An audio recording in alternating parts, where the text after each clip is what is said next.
Christmas and a Happy New Year from Tennessee Wesleyan College. I'm now finishing up my 5th month as the new president. My wife and I couldn't be more thrilled to be here and to be serving this community and this college.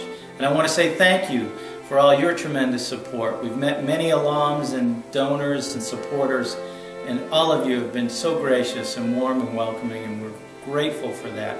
And thank you for your tremendous support of the college. We hope that you have a blessed, wonderful new year.